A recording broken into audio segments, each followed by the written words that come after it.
जी क्या कहना चाहेंगे जी आज जी मैं कहना चाहूँगा, देख सकते हैं आप यहाँ पे भी, अगर हमने अब प्रोटेस्ट किया पीटीआई के मेंबर्स ने, आप देख सकते हैं एक सेफेस्ट प्रोटेस्ट हुआ है। ठीक है, हम भी पीटीआई के मेंबर हैं। पाकिस्तान में भी जो 26 नवंबर को प्रोटेस्ट हुआ था वो भी पीटीआई के मेंबर्स ने किया था। ठीक है, तो यहाँ पे कोई हंगामा नहीं नज़र आया। इवन के पाकिस्तान में आप देख सकते हैं कितने बंदे मार दिए उन्होंने। ठीक है, कईयों के तो फैमिली मेंबर को तो उनके मारे हैं?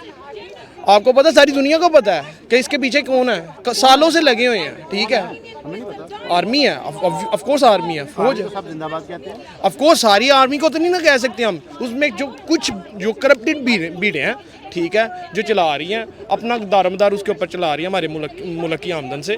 ठीक है, मैं उनको कह रहा हूँ, ठीक है, ये उन्होंने मतलब कि निज़ाम ख़राब किया हुआ पीछे से सारा।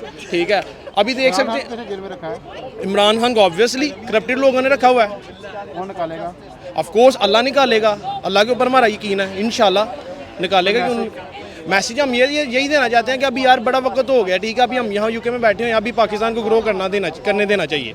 ठीक है, अभी इनफ हो गया ना, अभी चाहिए अब पाकिस्तान ग्रो करे, तो अभी थोड़ा सा टाइम देना चाहिए। करे मतलब कि आर्मी को कह रहे हैं कि पीछे हट जाए और हाँ, यही कह रहे हैं ना, आर्मी की जो ड्यूटीज़ हैं वो फॉलो करें ना। ठीक है, फॉलो करे और सियासतदानों को ऑब्वियसली जी, बिल्कुल बिल्कुल।